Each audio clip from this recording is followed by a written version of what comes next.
हसरत साहब, आपकी जानिब मुझे बढ़ना है। जिस तरह से देखा, सिंध असम्बली में पाकिस्तान तहरीक इंसाफ का अपोजिशन लीडर है और आज MKM की जानिब से भी दरख्वास्त जमा करवा दी गई है, तो आप क्या देख रहे हैं कि पाकिस्तान तहरीक इंसाफ का मुकम्मल तौर पर सिंध असम्बली से खात्मा किया जा रहा है? और अगर देखा जाए तो सिंध असम्बली में MKM और जबकि पाकिस्तान पीपल्स पार्टी जो है, दोनों इत्तेहादी हैं हुकूमत की, तो अपोजिशन का किरदार तो कहीं पर भी दिखाई नहीं दिया जाएगा। देखिए, पहली बात तो ये है कि जो पाकिस्तान तरीके इंसाफ है, ये चाहे आइंदा आने वाले इंतखाबात में उस तरह उनकी जो है वो शिरकत दिखाई ना दे जिस तरीके से हमने 2018 में देखी, या गुज़श्ता जो पंजाब में 20 इलेक्शन हुए थे हमने वहाँ पर देखी, और फिर जो नेशनल असम्बली के इंतखाबात हुए थे हमने वहाँ पर देखी। अलबत्ता ये जो PDM के अंदर और इनके जो इत्तेहादी थे, ये आपस में लड़ना इसलिए शुरू हो चुके हैं क्योंकि अब इनके मफादात जो ज़ाती मफादात थे वो तो पूरे हो गए। अब क्योंकि जब इन्होंने अवाम के सामने जाना है, जिसका कल मैं बात कर रहा था, बल्कि मैं तो ये बात कहूँगा कि जो तमाशा होता है तो तमाशगीन के मिजाज को समझे कि तमाशगीन का मिजाज क्या है, वो किस मिजाज को मद्देनजर रखते हुए, वो किस जो है वो नकात को मद्देनजर रखते हुए अवाम के जज्बात से खेलेंगे और किस तरीके से अवाम में जाएंगे। अब देखें, 3-4 चीजें हैं जिसकी वजह से इनको डर लगा हुआ है कि अगर इनके 15 माह की परफॉर्मेंस का एहतसाब होना शुरू हो गया तो फिर जो बयानियां अपना रहे थे कि गुज़श्ता 3-3.5 सालों में ये परफॉर्मेंस पर सवालात उठाते रहे कि इकोनॉमी तबाह कर गए,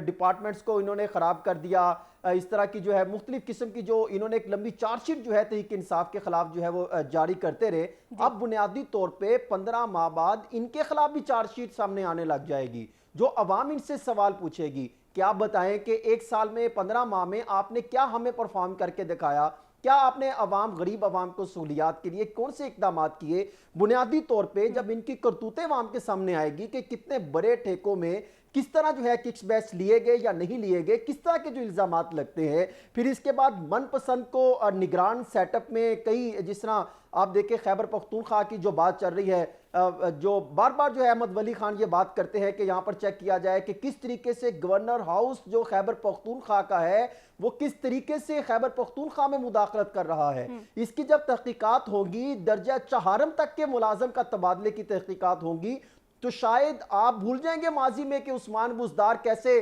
पंजाब में जो है उस पर करप्शन के इल्जामात लगते थे, वहां पर किस तरह जो है वो 5260 के करीब तकर्रुर तबादले किए गए, जो करप्शन के इल्जामात सामने आ रहे हैं, किस तरीके से अपोजिशन के इल्जामात सामने आते दिखाई देते, तो फिर आप इन पर भी जो है वो सवालात करे होंगे। फिर इसके बाद सीट एडजस्टमेंट की जो बात कर रहे हैं, देखिए कहीं ना कहीं तो सीट एडजस्टमेंट की बात होगी, और फिर जब सेटअप इनका अपना होगा तो फिर सीट एडजस्टमेंट भी इनकी कहीं ना कहीं होती दिखाई देगी। इसी चीज को लेकर वो सिंध में जो आपने सवाल किया कि सिंध में वो अपोजिशन लीडर अपना लेकर आना चाह रहे, इसी वजह से लेकर आना चाह रहे हैं कि अपना ही अपोजिशन लीडर होगा, उसी से हम मुशावरत करेंगे और उससे मुशावरत करने के बाद अपना ही निगरान वजीर आला फाइनल करेंगे। ये मामला इलेक्शन कमीशन ऑफ पाकिस्तान के पास नहीं जाने देंगे। इनकी कोशिशें अभी तक यही हैं, और फिर निगरान सेटअप जब वहां पर आएगा तो फिर वो जिस तरीके से मर्जी काम कर लें। देखिए, जो मिच्योर सियासी जमातें हैं, पाकिस्तान मुस्लिम लीग नून हो, पाकिस्तान पीपल्स पार्टी हो, इनके ग्राउंड लेवल पर चेक करें कि ये जब भी इंतखाबी मैदान में हिस्सा लेते हैं तो सबसे पहले किन चीजों की तैयारी करते हैं।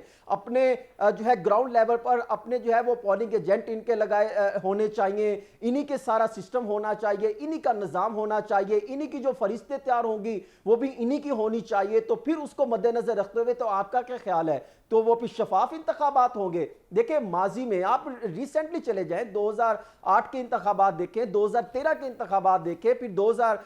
ये जो भी इंतखाबात हुए 2018 के, जो भी इंतखाबात जीते हैं शफाफ इंतखाबात थे। दूसरी जमात उस पर इल्जाम लगाती है, तो फिर होता क्या है, ये एक तमाशा शुरू हो जाता है कि फलां ने ये काम नहीं किया, फलां के साथ सीट एडजस्टमेंट करनी बाकी है। अभी मैं आपको एक चीज बताऊं, अभी प्राइम मिनिस्टर ऑफिस में एक बहुत बड़े प्रोजेक्ट को लेकर जो है वो एक तमाशा लगा हुआ है। वहां से जो जिसकी बात चल रही है कि खैबर पख्तूनख्वा में जिन पर इल्जामात लग रहे हैं, वो उनकी जमात का एक शख्स जाके प्रेशराइज करते हैं कि ये प्रोजेक्ट जो एक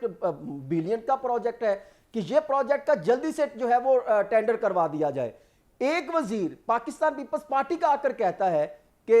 वो भी पूछता है वहीं से कि ये प्रोजेक्ट को कब आप जो है वो उसका पेपरा के तहत जो है वो उसका बाकायदा टेंडरिंग करने जा रहे हैं। तो जब तहकीकात की तो मालूम हुआ कि कहीं ना कहीं सबके मफादात हैं, और फिर उन्हीं का भी कुछ हल्का है, जो प्राइम मिनिस्टर ऑफिस में कोई लोग बैठे हैं, उनकी भी कुछ जमीन है खैबर पख्तूनख्वा के कुछ इलाके में, तो सारे मिले जुले हुए हैं, सबके मफादात अपने जात के हद तक महदूद हैं। अवाम के मफादात के हवाले से 15 माह में इन्होंने क्या किया? इन्होंने असेंबली में गए, इन्होंने कवानीन में तरामीम की, असेंबली में गए, इन्होंने ऐसे तरामीम की कि नैब के जितने इंपॉर्टेंट पोजीशन पर अपने बंदे लगाए, एहतसाब अपने लिए किया। अवाम का एहतसाब इन्होंने क्या करना था, अवाम को हिसाब इन्होंने कौन सा देना था? अभी तो लड़ाई बढ़ेगी अवाम को दिखाने के लिए, अभी तो बड़े बड़े प्रोजेक्ट तो सामने लेकर आएंगे और अपना एहतसाब नहीं करेंगे, दूसरे के खिलाफ आवाज उठाएंगे। अच्छा हो कि ये अपने हवाले से अपनी परफॉर्मेंस जहां गलतियां हुई और आइंदा आने वाले दिनों में क्या बेहतरीन काम लेकर जाएंगे, ये अवाम के सामने रखे तो बेहतरीन होगा।